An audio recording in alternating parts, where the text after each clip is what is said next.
ever feel like you're stuck? You know, like you're putting in the work, but you're not quite reaching that next level? Mm. Like maybe there's a secret ingredient to success you're missing. Yeah.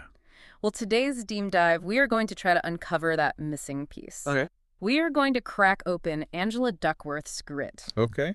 to see how passion and perseverance can make all the difference in achieving those ambitious goals that I think we've all set for ourselves. So what's really fascinating about Duckworth's work is this.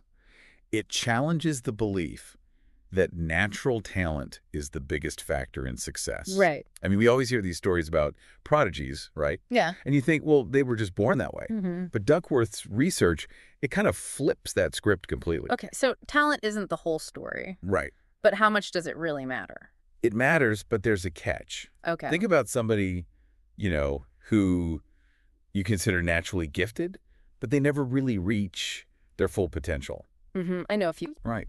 Maybe they're afraid of hard work or they give up easily when things get tough. Yeah. Duckworth argues that it's actually grit, that combination of passion and perseverance, that truly predicts long-term success. So it's less about being like naturally brilliant and more about having that fire in your belly to keep going even when things get tough, even when things get a little rough. Exactly. And a great example of this is in her book, The Story of Emma, the Aspiring Artist. Okay. Now, Emma, she wasn't considered particularly talented at first. Okay.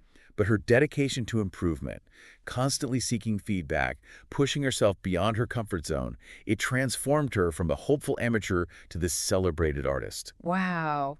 It really highlights how dedication can outshine what we might just perceive as raw talent. That's incredible. Almost like she willed her success into being through sheer determination. In a way she did, and that's where Duckworth's famous formula comes in. Talent times effort equals skill, and skill times effort equals achievement. Effort counts twice. Okay, break that down for me. Okay, so you put in the effort to develop your talent.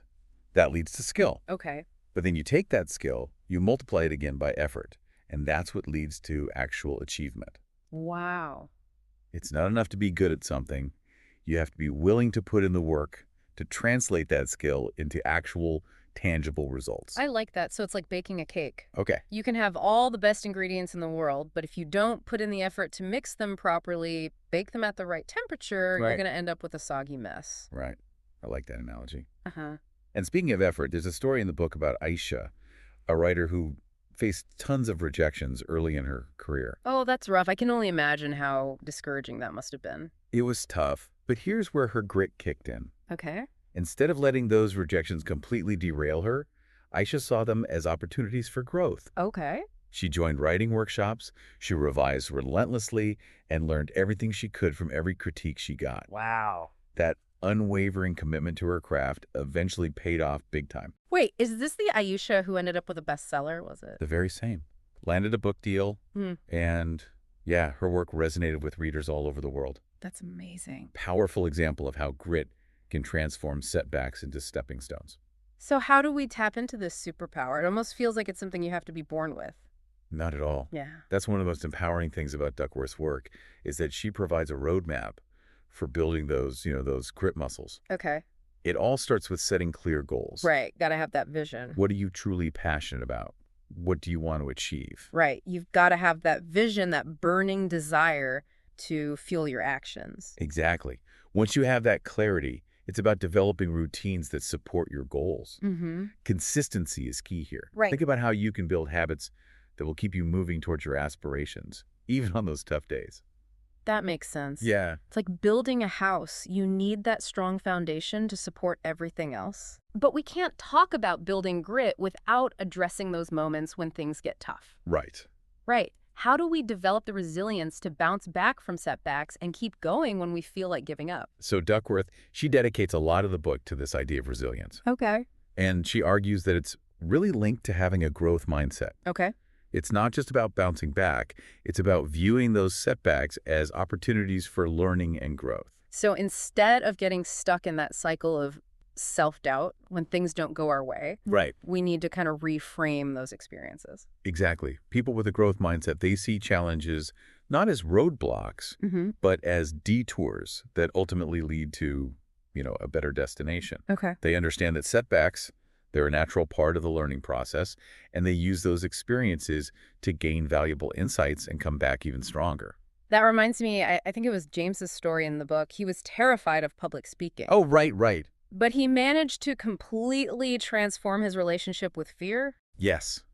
That's a perfect example of the growth mindset in action. Yeah. He didn't let his fear just, paralyze him. Right. He challenged those limiting beliefs, and he sought out opportunities to confront that fear head on. Wow. Started small, practicing in front of, friends and family, gradually working his way up to larger audiences. And that fear eventually transformed into confidence. It did. That's remarkable. It really is, and it highlights something really crucial about the growth mindset.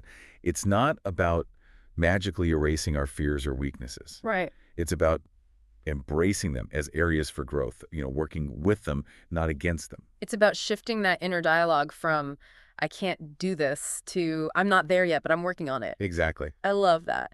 So how can listeners start applying this growth mindset to their own lives? Are there like specific exercises or practices that can help cultivate this way of thinking? Absolutely.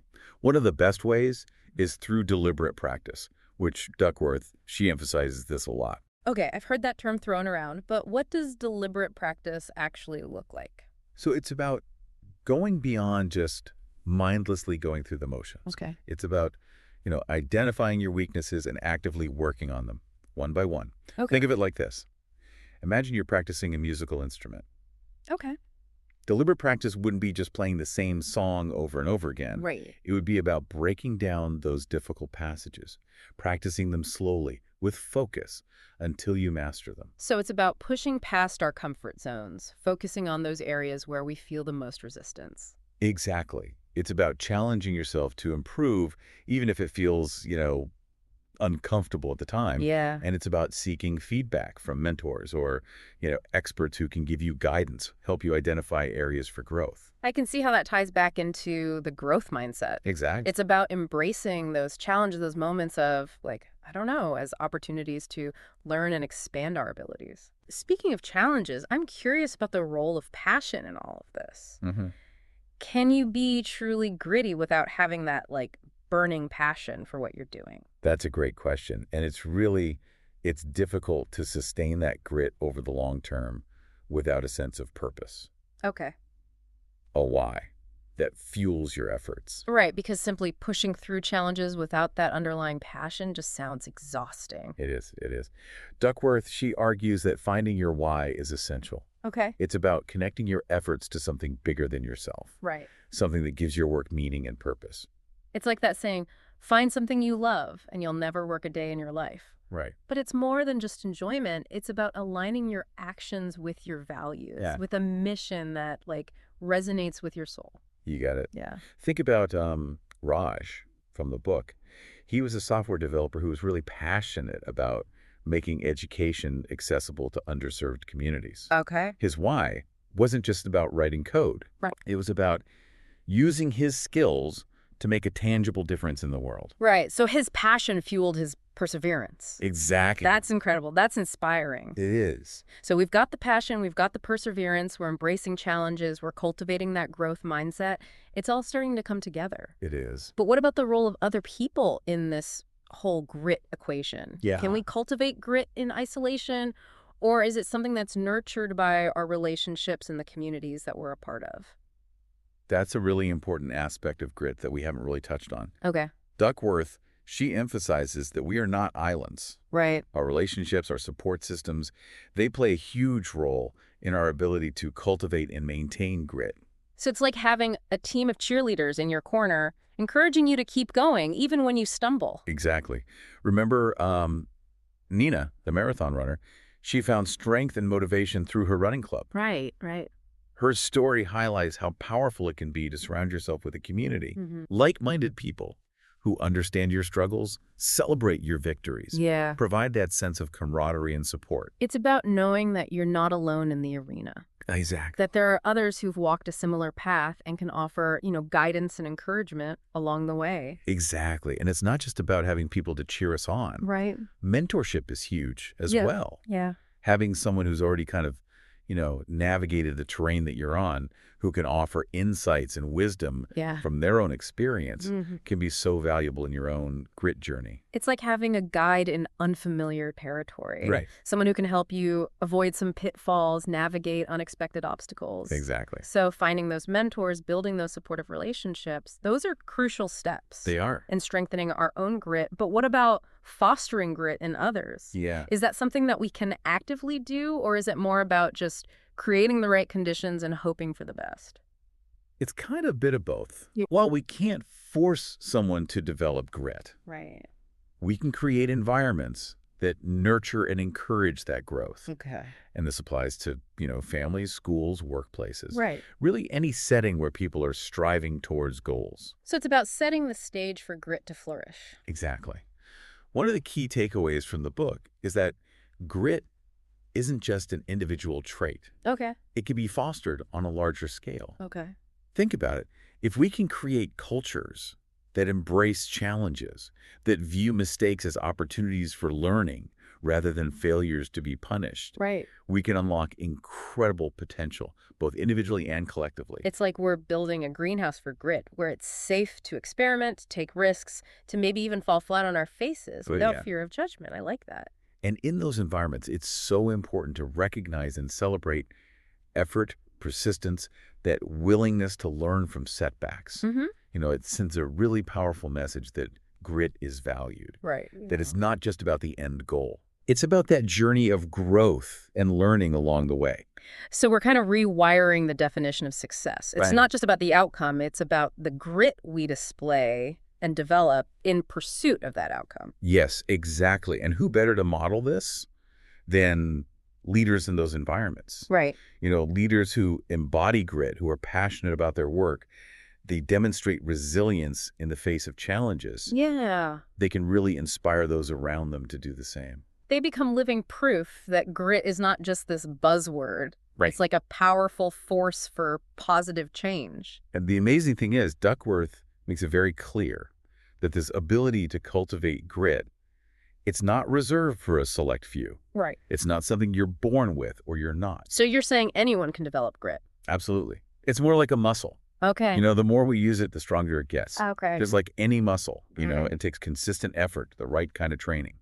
So for those of us who might feel like we're playing catch up in the grit department, it's not too late to start building those mental muscles. Not at all. Never too late to start cultivating grit.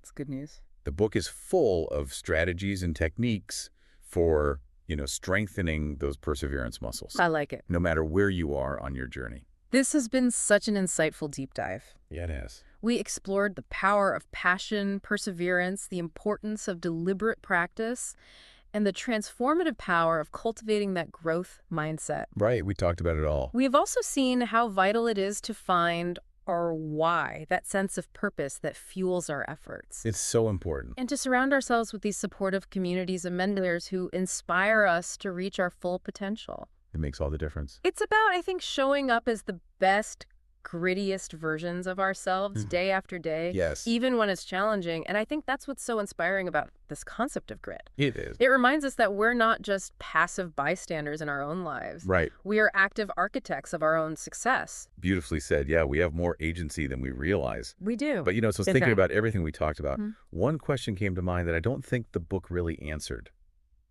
explicitly. Okay, I love a good thought-provoking question to wrap things up. What if you're feeling stuck? Like you haven't found that one true passion yet? Yeah. Can you cultivate grit without that singular driving passion? Mm.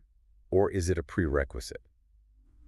That's a fantastic question to think about. It really is. It makes me think that maybe grit isn't just about pursuing this single all-consuming passion, Right. but about approaching, everything we do, big or small, Mm-hmm. with intention, purpose, and a commitment to growth. I love that. But I'll leave that for our listeners to ponder. Okay. Until next time, remember, Yes. grit is a journey, not a destination. That's right. So keep those perseverance muscles working. I love it.